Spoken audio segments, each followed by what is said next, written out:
Now, a day after Russia announced world's first coronavirus vaccine, India is among the 20 other countries that have shown interest in Russian vaccine Sputnik V. Russia has said that it is mulling to conduct phase 3 clinical trials in different countries, including Saudi Arabia, UAE, Brazil and India. Russia also plans to start mass production of its vaccine in partnership with other nations. In fact, this comes after Russian President Vladimir Putin announced that Moscow's Gamaleya Institute has developed a COVID-19 vaccine there. Russian president also said that its health ministry has approved this vaccine and his own daughter got the first shot.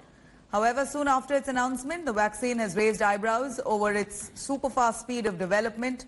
Health experts have voiced concerns, saying that human trials normally take several years, but Sputnik V, it just took 2 months. United States Health Ministry has said that it's more important to have a safe and effective vaccine against the coronavirus than to be the first one to produce the vaccine. And I look at it not only for COVID itself, because these equipments are going to be very useful for COVID, because it will help in decreasing the chance of infection among healthcare workers, because a lot of them, either robotic or using teleconsultation will help.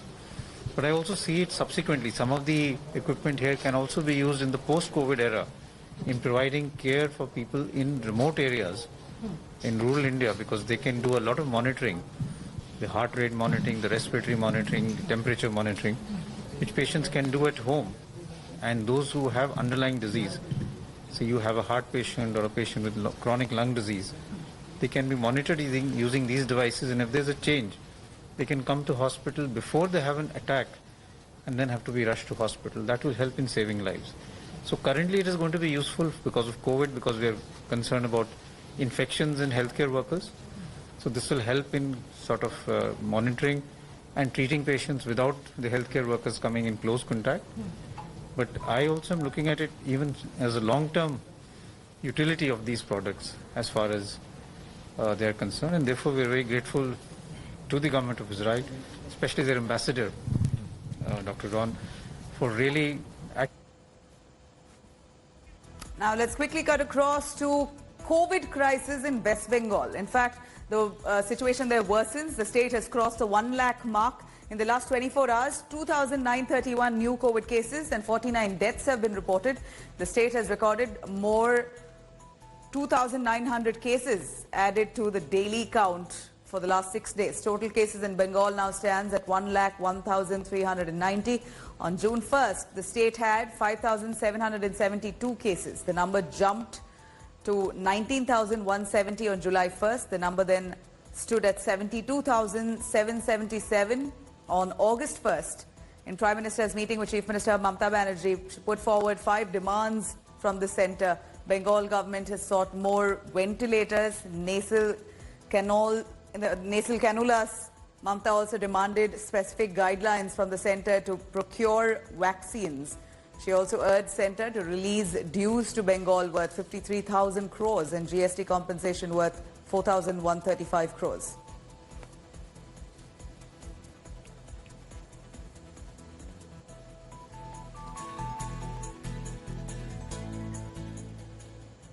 Now let's quickly cut across to the overall figures of COVID-19 across of India. Total cases now in the country stand 22,68,675 cases. And then you have the death toll at 45,257 there. In fact, the worst hit states still remain Maharashtra on top, with total cases now at 5,24,513. The death toll in Maharashtra now at 18,050. Tamil Nadu total cases now at 3,02,815, while the death toll in Tamil Nadu now at 5,041. Andhra Pradesh total cases now at 2,35,525, while the death toll stands at 2,116. These numbers come in as of August 12th, 6:30 a.m. Now, cutting across to former President Pranab Mukherjee there, who continues to remain critical. He is currently on ventilator support. The health bulletin released by the Army Hospital in Delhi cantonment area there suggests that his health status worsened after he had shown some improvement post the surgery. This comes even as Pranab Mukherjee got admitted to the hospital on Monday at 12 p.m. The medical checkup revealed that he has a large brain clot for which he underwent a brain surgery. He then developed the condition after accidentally slipping in his bathroom on Sunday. Even after his surgery, Pranab Mukherjee continues to remain critical on ventilator support. He was also tested positive for COVID-19 before undergoing the surgery. Meanwhile, prayers are being offered in temples at his native place. Many have gathered at his sister's house in Parota village, where they're gathered to pay their respects and pray for his recuperation.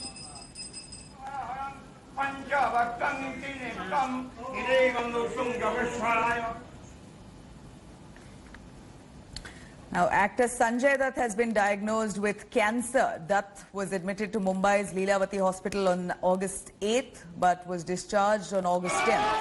The 61-year-old actor was admitted to the ICU of the hospital after he complained about breathing troubles. Dutt's COVID test report has come negative, following which other tests were conducted. On Tuesday, Dutt took to Twitter there to say that he is taking a short break from work for some medical treatment. He urged his well-wishers not to worry and said that he will be back soon.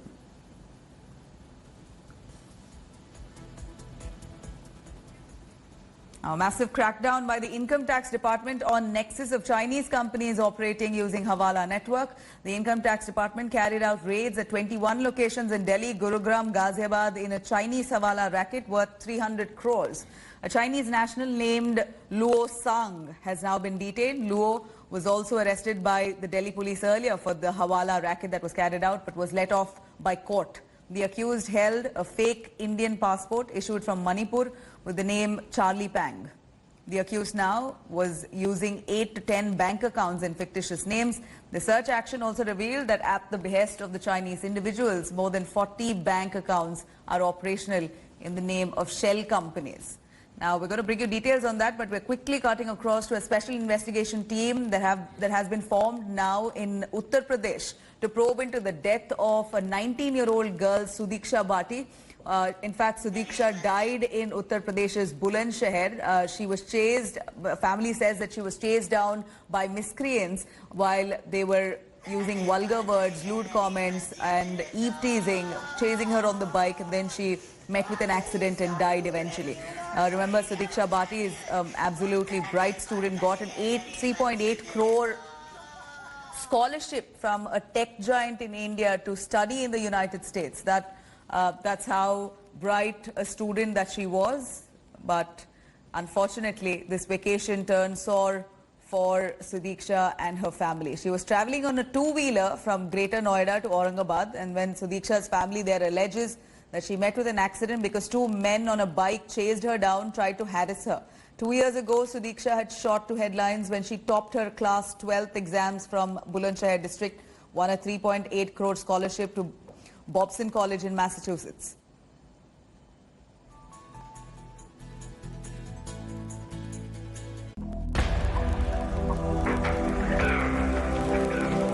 Sudiksha Bhati, 19 years old, the daughter of a poor dhaba owner in Uttar Pradesh, a brilliant, talented student. 2 years ago, she shot into the headlines for topping her class 12 exams and winning a massive 3.8 crore rupee scholarship to one of America's finest higher education institutions, Babson College in Massachusetts. Back home this year for a vacation, the beautiful dream of a poor family has come to a terrible, heartbreaking end. Just days before Sudiksha was to return to the United States, traveling on a two-wheeler from Greater Noida to Bulandshahr with her brother, Sudiksha was killed in a road accident this week. Her family says Sudiksha's untimely end was apparently the result of an incident of harassment on the highway. मेरी बच्ची का और हमारा गम नहीं दिख रहा और सवाल और उठाया जा रहा हमारे ऊपर। बाइक कोई भी चला रहा था, मेरी तरफ से मानना है कि मेरा भाई चला रहा है, मेरा भतीजा चला रहा था, बाइक चला रहा था। जो बाइक चला रहे थे, जिनने स्टंट किए हैं, आगे पीछे बाइक लगाई है और जिसने बच्ची को गिराया है, उन तक नहीं पहुंच रही है, वाइट और बना रही है। Sudiksha's brother, who was riding the two-wheeler, has also described what happened, pointing directly at two bikers who allegedly caused the accident by pulling stunts and harassing them. अब होश आया कि माने जो आग है लिकड़ गो माने जो एकदम जो इमरजेंसी माने ब्रेक मारे और हमारी 30 की स्पीड होगी वो आदमी उन्हें सब पता हो जो आगे जा रही है उनके खड़े उन्हें पता हो 30 की बहुत मंदी बाइक चल रही है हमारी दीदी पीछे गिर गई मेरे कुछ नहीं हो मैं आगे जाके गिरा बाइक से दीदी एकदम गिरते सड़क पे से In 2018, Sudiksha herself had spoken out about harassment.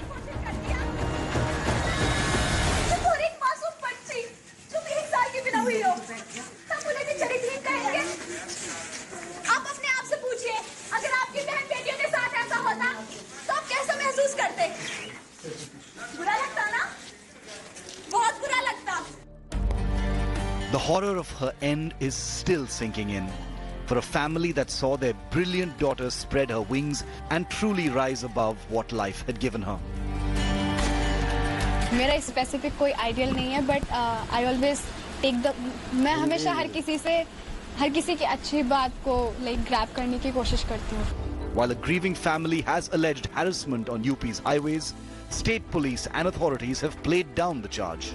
कतिपय बात यह है कि एक तो नाबालिग जो भाई थे वो बाइक चला रहे थे ये लोग हेलमेट नहीं पहने थे अब चाचा का बाइक चलाना ये बात गलत है वेरीफाई कर लिया गया है. In just 9 days, Sudiksha was all set to return to the United States to continue her education there.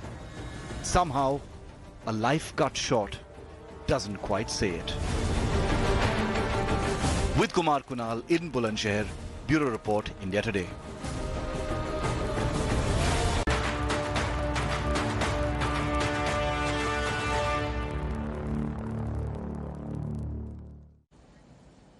Now, there was high drama in the Supreme Court today as it heard Riya Chakravarti's plea. In fact, Riya's lawyer claimed that the actress loved Sushant Singh Rajput but is now being treated and trolled.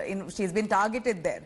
Bihar police and Maharashtra government too crossed swords with both accusing each other of politics. The biggest twist came when the lawyer for Sushant Singh Rajput's father raised questions about the circumstances surrounding the actor's death. Let's take a look at this detailed report.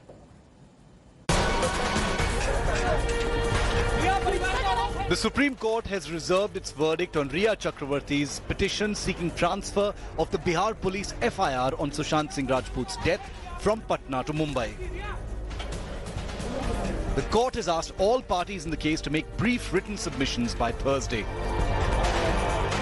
The courtroom witnessed high drama on Tuesday as top lawyers representing the 5 parties sparred over the question of jurisdiction.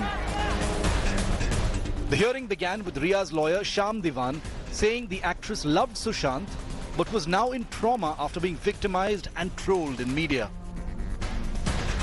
Diwan went ahead to argue that all events in the case were related to Mumbai and hence the FIR filed in Patna should be transferred to the city. Riya's lawyer also claimed interference by Bihar Chief Minister Nitish Kumar and serious apprehension of bias. Sushant's father, K.K. Singh, represented by senior lawyer Vikas Singh, contested the claims made by Riya. In a sensational claim in court, Sushant's father held that the actor's body was brought down when his sister was just 10 minutes away from the residence.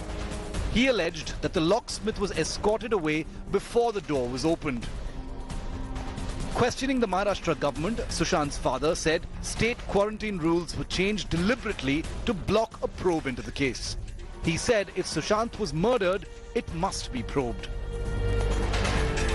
The Maharashtra government, represented by senior lawyer and Congress leader Abhishek Manu Singhvi, claimed the law on jurisdiction was being turned on its head and that there is an absolute and total lack of jurisdiction in Bihar. He called it an attack on federalism. The Bihar government in its response hit out at the Mumbai police, claiming it was conducting a facade of an investigation. The Bihar government held the case registered in the state was valid since no FIR was lodged in Mumbai. The Solicitor General arguing for the CBI said the agency had agreed to Bihar's request for a probe. He also pointed out no FIR has been filed in Mumbai. Serious mudslinging in Supreme Court by Bihar and Maharashtra today regarding the jurisdiction of their respective police forces to investigate the Sushant Singh Rajput case and the alleged political agendas driving both governments. Meanwhile, Riya Chakrabarti making an emotional plea for a fair investigation, saying that she has not only lost a loved one, but is also facing serious mental trauma and media trial. The apex court has reserved its verdict and given time till Thursday for all parties to file their written submissions. In New Delhi, this is Anisha Mathur for India Today. Hi everyone, Preeti Chaudhary here. Hope you like this video. For latest news and analysis, like and subscribe to the India Today YouTube channel. And don't forget to press the bell icon to stay updated. Thank you for watching.